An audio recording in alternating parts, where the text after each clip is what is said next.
Olá a todos, bom dia, boa tarde, boa noite.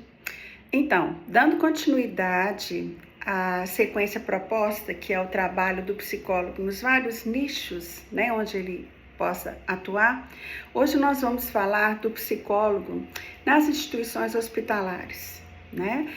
A última a gente falou um pouquinho sobre o psicólogo junto à comunidade educacional, escolar, e hoje nós vamos falar agora sobre o que o psicólogo pode fazer, principalmente da abordagem sistêmica, no ambiente hospitalar. Então vamos lá. Bom, gente, alguns de vocês já devem ter passado por alguma situação de hospitalização de algum membro familiar, né? Eu mesmo passei na pandemia, plena pandemia, né? Em maio, meu pai teve que ir para um CTI e foi muito difícil, né? A angústia que a família viveu, imagina em plena pandemia, né? Ele teve um quadro de sepsis e foi hospitalizado. E nessa hora que eu vi a importância do nosso trabalho, né? Porque imagina você, é um cubo branco, sem janela, privacidade nenhuma, casa nenhuma, chega ao nível de despersonalização do paciente, porque ali o que importa é a recuperação desse paciente. Então, visitas restritas, mal tem uma cadeira para a pessoa sentar, quem está do lado acompanhar essa pessoa, né, quem está internado, e é muito difícil para a família, muito, né? O corpo médico sempre assim está correndo para lá para cá, porque tem que dar assistência a um leito, que depois tem que dar a outro, as enfermeiras trocam de plantão, não é? E eles fazem muito, né? Eu tiro o meu chapéu para toda a equipe médica. Mas eu vejo o psicólogo, sabe, como uma ponte. Porque como a sistêmica mesmo diz que tudo está conectado com tudo, não tem como você atender um paciente no hospital se você não considera todas as variáveis que estão ali ao redor desse paciente. As emoções do próprio paciente, as emoções de quem está acompanhando, as emoções de quem queria estar acompanhando e não está ali porque não pode, porque aconteceu algum infortúnio que não, né, não possibilitou que essa pessoa esteja do lado de quem ama, a pressão da família, né, porque aí todos os conflitos, todas as emoções ficam desencontradas, os conflitos vêm à baila, principalmente em famílias onde que não se conversa, não se tem um diálogo, vai varrendo tudo para debaixo do tapete, né? E aí quando o cônjuge, ou quando um filho, ou quando o pai, a mãe, o irmão é internado, é aquele momento de tomada de decisões, né? E se a família não tiver bem conversada, isso vai ficando cada vez mais complicado, mais sensível, mais difícil para todos. E a gente também não pode deixar de considerar o próprio paciente, né, gente? Porque imagina, quando ele está traqueostomizado, quando ele está entubado, não tem como ele falar. E nas nossas faculdades de psicologia, nos ensinaram a ouvir a palavra que é dita. E quando não é possível dizer palavra, como que o psicólogo pode escutar de outra forma, né? Presença do lado, um toque. Quando o paciente não está em coma, ele percebe, ele fala de outras formas. Ele percebe, ele escuta, ele vê o que está acontecendo ao redor dele. E é muito importante que tenha outra pessoa ali do lado, que ele se sinta acolhido, seguro, ouvido nas suas impossibilidades, inclusive de falar com a palavra, né? Eu já acompanhei casos no consultório de famílias que chegaram num ponto muito difícil, e é polêmico inclusive, que um dos membros da família teve morte cerebral gravíssima, né, cerebral gravíssima, e para o Conselho Federal de Medicina, os dois casos, né, aliás, esse caso de lesão cerebral gravíssima e morte cefálica, autoriza o corpo médico, com a concordância da família, em desligar os aparelhos. Bom, isso gera muito sofrimento. Mesmo que a família ache que está preparada para isso, que não quer ver a pessoa que ama sofrendo, o psicólogo tem que entrar aí, né? Porque é o momento de criar mesmo uma situação colaborativa. Porque algum irmão, algum pai, o cônjuge vai dizer que não, que tem que aguardar, que tem que esperar, que não está preparado para despedir daquela pessoa que ama.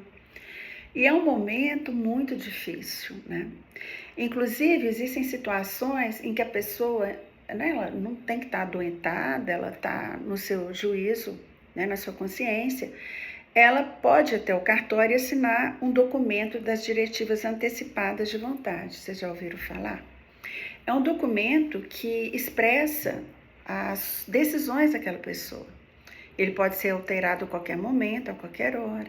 Mas lá a pessoa, no sentido de não pesar tanto essa decisão para a família, já deixa escrito, registrado no cartório, que caso aconteça alguma intercorrência que leve a uma lesão gravíssima cerebral e morte cefálica, que ela autoriza desligar os aparelhos.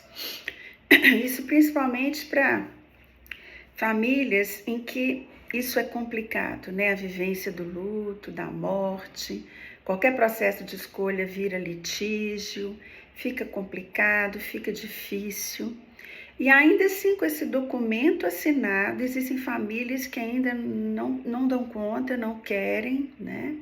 E o psicólogo, ele vai entrar aí não somente acolhendo, mas talvez até possibilitando uma sessão familiar, né? Em que se cria um espaço para o outro dizer dessa angústia, dizer desse luto, dessa dificuldade de acatar essa decisão da pessoa que está entubada e já teve a morte cerebral mesmo, e que já fez a decisão de desligar os aparelhos.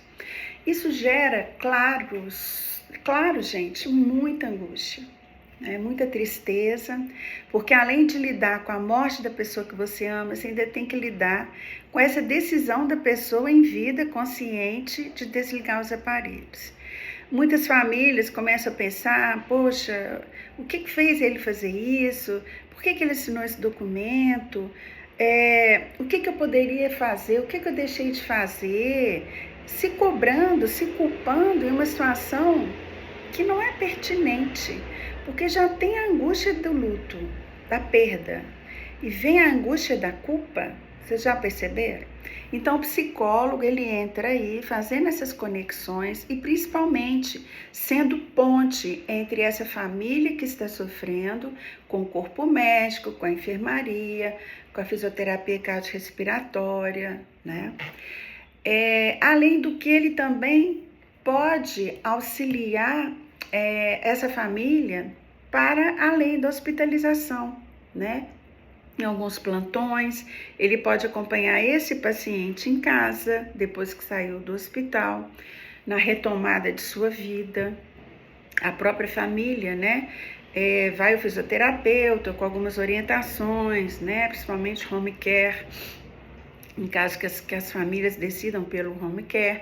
O psicólogo, ele vai entrar aí contribuindo para como que essa rotina, como que esses processos de adaptação podem ser melhor vividos, né, pela família e pelo próprio paciente, né?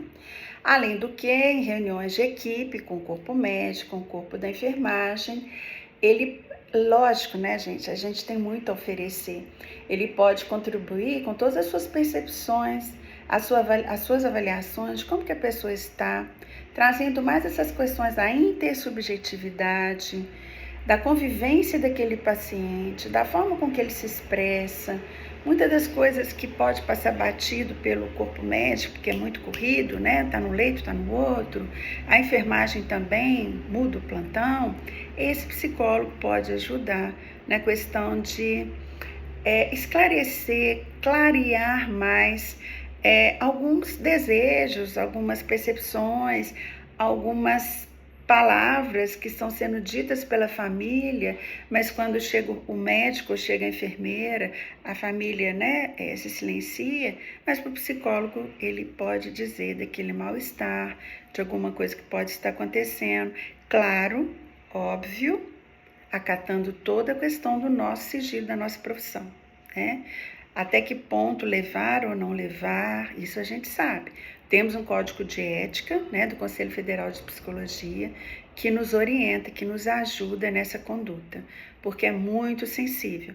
É uma situação extremamente delicada e muito sensível para quem está vivendo, né? Bom, gente, então ficamos aqui rapidinho e seguindo essa sequência proposta. Próximo vídeo eu vou trazer a atuação do psicólogo na abordagem sistêmica no meio jurídico, tá bom? Então, muito obrigado, até mais.